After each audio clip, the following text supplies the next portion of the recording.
राष्ट्रीय inter college के online class में कक्षा 10 के सभी छात्र छात्राओं का हार्दिक स्वागत। आज हम कक्षा 10 के समाजी विज्ञान के इतिहास पोर्शन का पहला चैप्टर पढ़ेंगे, यूरोप में राष्ट्रवाद का उदय, जो कि एक महत्वपूर्ण घटना है इतिहास की। ये अंतर्राष्ट्रीय घटना है कि यूरोप में राष्ट्रवाद का उदय कब हुआ, कैसे हुआ और राष्ट्रवाद का प्रभाव क्या है। राष्ट्रवाद के उदय के बाद की परिस्थितियां कैसे प्रभावित हुई, उसके बाद क्या परिवर्तन हुआ, इसका क्या प्रभाव पड़ा, इसके बारे में पढ़ेंगे। लेकिन सबसे पहले हम जानना चाहेंगे कि आखिर राष्ट्रवाद है क्या, इसकी परिभाषा के बारे में जानेंगे। राष्ट्रवाद वास्तव में एक ऐसी विचारधारा है जिससे किसी राष्ट्र के नागरिकों की सामूहिक पहचान कायम होती है।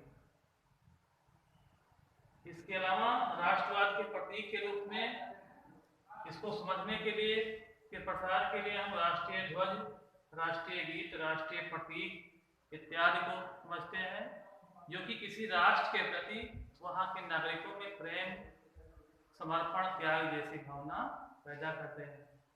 ये यूरोप की महत्वपूर्ण घटना थी राष्ट्रवाद का उदय, क्योंकि राष्ट्रवाद के उदय के बाद में परिस्थितियां बहुत तेजी से बदलने लगी। इसके पहले जो व्यवस्था थी शासन तंत्र की, वो राजतंत्र थी। राजतंत्र में राजा के अधीन शासन व्यवस्था होती थी और राजा का शासन बहुत ही स्वेच्छाचारी होता था, जिसके चलते तमाम राजतंत्रों का पतन हुआ, तमाम क्रांतियां हुई और क्रांतियों से जो पुरानी विचारधारा थी, पुरानी शासन व्यवस्था, वो सब बदल गई। तो राष्ट्रीय प्रतीक के लिए यह सब चीजें जरूरी है, राष्ट्रीय ध्वज, राष्ट्रीय गीत, राष्ट्रीय प्रतीक। इससे वहां के नागरिकों में अपने देश के प्रति प्रेम की भावना जागृत होगी। अभी हमने बताया कि यूरोप में एक ऐसी स्थिति थी कि राजतंत्र था, शासन राजा के अधीन था। कहने के लिए तो उसके पास मंत्रिमंडल था, लेकिन वो उसको कोई महत्व नहीं देता था।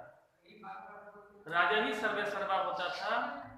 हर तरह से अगर देखें तो राजा मनमानी करता था, जिसको हम फ्रांस की क्रांति में पढ़ेंगे। फ्रांस की क्रांति 1789 ईस्वी में लड़ी गई। उसमें वहां का राजा लुई 16वां था। इसका राष्ट्रवाद का पहला प्रयोग इसी क्रांति से मिलता है। फ्रांस में इस 1789 की क्रांति के चलते व्यवस्था बदल गई। लुई 16वां का शासन था वहां की, बताया हमने। लुई 16वां के शासन में काफी स्वेच्छाचारी शासन था उसका।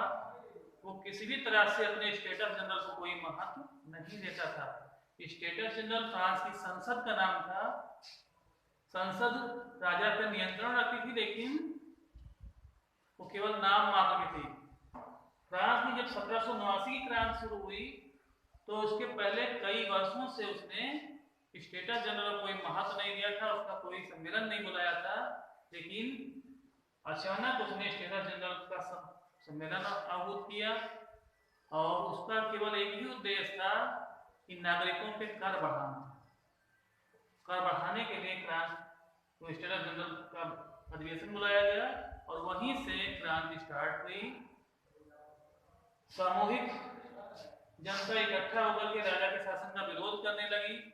इस क्रांति का नारा था स्वतंत्रता, समानता और बंधुत्व। इस फ्रांस के सभी नागरिकों को स्वतंत्रता मिलनी चाहिए, समान रूप से अधिकार होना चाहिए, क्योंकि उसमें अधिकारों का विभाजन अलग तरीके से था।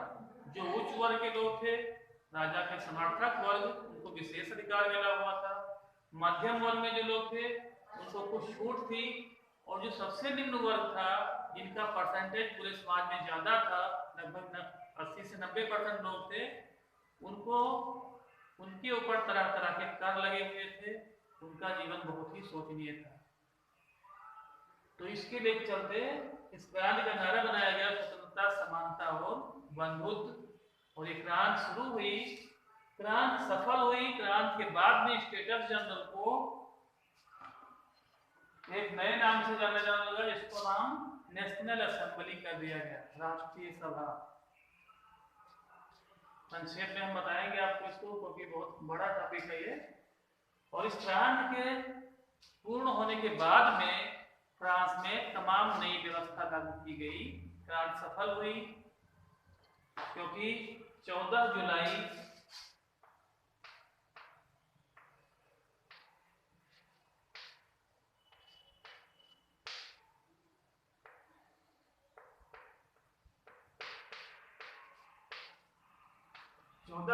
1789 को फ्रांस में राजा के निरंकुशता का प्रतीक जो बास्टील का दुर्ग था, जनता ने उस पर हमला बोल करके वहां पे अनावश्यक लोगों को जो कैद किया गया था उसको रिहा कराया गया। हथियार वहां के राजा के जमा थे उसको लूट लिया और इस तरह से राजा की निरंकुशता का प्रतीक जो था बास्टील का दुर्ग, इसका पतन कर दिया गया और एक तरह से फ्रांस इसी तिथि को स्वतंत्र हो गया। फ्रांस में स्वतंत्रता दिवस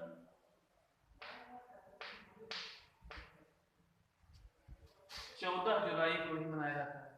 कि क्रांति सफल हुई और क्रांति के बाद में फ्रांस में एक नई व्यवस्था लागू की गई जिसमें सभी वर्ग के लिए, सभी लोगों के लिए समान रूप से कानून शुरू किया गया।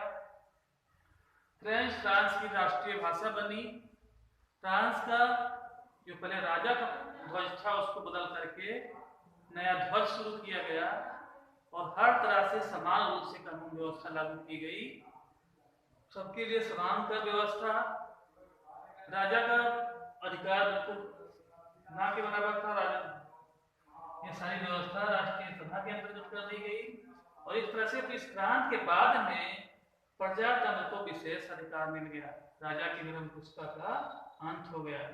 इसके बाद में यूरोप में हर देशों में प्रजातंत्र की लहर फैली और राजा के शासन का दिन प्रतिदिन विरोध होने लगा।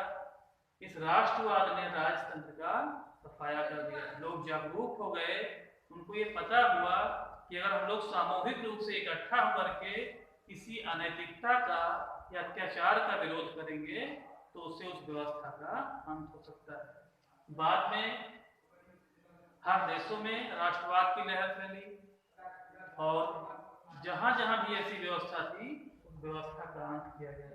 धन्यवाद।